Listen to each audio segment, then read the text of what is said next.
Ndagusuje uri muratwumva muri aka kanya, ni wa muhungu wanyu Seibi cyangwa se Celestin. N'ibisanzwe amakuru ya Miss Rwanda ni hano, Rwanda Cinema Entertainment Show. Ikaze rero, mbagezaho abakobwa bari guhabwa amahirwe yo kwegukana amakamba ku munsi wo kuwa gatandatu tariki ya 19 z'ukwa gatatu 2022. Irushanwa rya Miss Rwanda rizasozwa ku mugaragaro.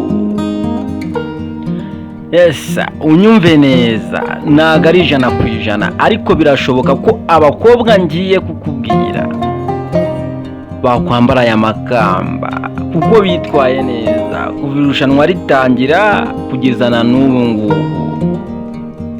Iyi ni prediction yanjye n'abandi bakurikira irushanwa rya Miss Rwanda bya hafi. Nk'ibisanzwe muri Miss Rwanda zose bahemba Miss Congeniality.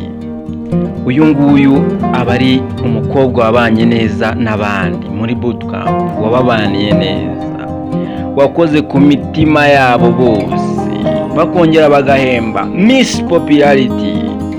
Uyu mu Miss aba yaramenyekanye kurusha abandi, yaramenyekanye hose, abanyarwanda hafi ya bose bamuzi. Bakongera bagahemba Miss Photogenic, Miss w'amafoto. Uyu mukobwa aba yari fotoje neza kurusha abandi. Bakongera bagahemba Miss Heritage, Miss wagaragaje umuco kurusha abandi. Bagahemba igisonga cya mbere ndetse n'igisonga cya kabiri. Ubundi bagahemba cyangwa se tukamenya Miss ubayoboye bose, kizigenza Miss Rwanda.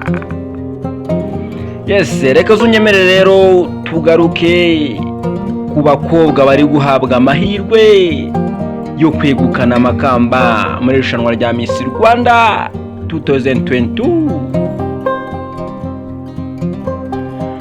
Reka duhere kuri Miss Congeniality cyangwa se umukobwa wabanye neza n'abandi muri bootcamp. Nta wundi uri guhabwa amahirwe, bamwita Bahari Lucie. Uyu mukobwa ni umukobwa wabaniye neza abandi muri bootcamp, ni umukobwa wabasekeje, ni umukobwa abakobwa bose bari muri bootcamp bakunda, bahamya ko abashimisha kurusha abandi. Dukomereze kuri Miss Popularity cyangwa se Miss wamenyekanye kurusha abandi bose, na wundi yitwa, uyu mukobwa ari guhabwa amahirwe na benshi, Uwimana Jeannette. Uyu nguyu we atabaye Miss Popularity ntabwo twabyemera. Intambara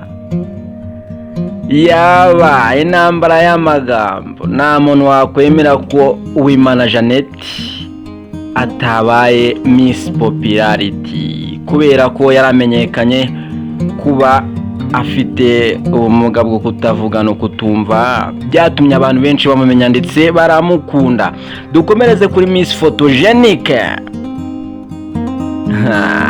Amafoto ye yaciye ibikuba ku mbuga nkoranyambaga za benshi.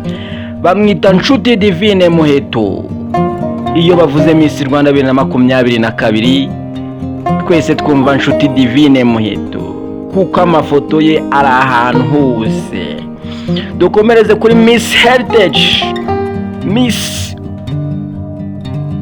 wagaragaje umuco kurusha abandi, bamwita Muringa Jessica. Uyu mukobwa no kumureba mu maso ubona ari umukobwa ufite umuco, ni umukobwa utuje. Dukomereze ku gisonga cya kabiri, umukobwa uri guhabwa amahirwe bamwita Keza Mauritia. Uyu mukobwa nawe ni mwiza pe, ateye neza kandi ubona ko ibibazo byose abajijwe abisubiza neza. Ku gisonga cya mbere uri guhabwa amahirwe bamwita Nshuti Divine Muheto. Uyu mukobwa abantu benshi baba batekereza ko agomba kuba Miss Rwanda 2022, ariko tugendeye ku mukobwa umuri imbere, tugendeye ku mukobwa urimo urahabwa amahirwe yo kuzaba Miss Rwanda 2022, Nshuti Divine Muheto, yego nibyo koko arakunzwe ndetse kandi n'umukobwa mwiza, n'umukobwa wamenyekanye, ariko umukobwa umuri imbere ari guhabwa amahirwe kumurusha. Kuzihe mpamvu? Uyu mukobwa urimo urahabwa amahirwe yo kuzaba Miss Rwanda 2022 kuva iri rushanwa ryatangira, yewe bakiri abakobwa 70 yabaga ayoboye mu majwi, no muri 20 kugeza aya magingo uko bari muri bootcamp ari abakobwa 19. Murabizi ko umukobwa umwe yasezeye, arayoboye mu majwi. Nshuti Divine Muheto ari kumurya insataburenge. Nawe undi urimo urahabwa amahirwe yo kuba Miss Rwanda 2022, Banyarwanda banyarwandakazi, uyu mukobwa asubiza neza, yewe ndetse ni mwiza, bamwita Ruzindana Keria.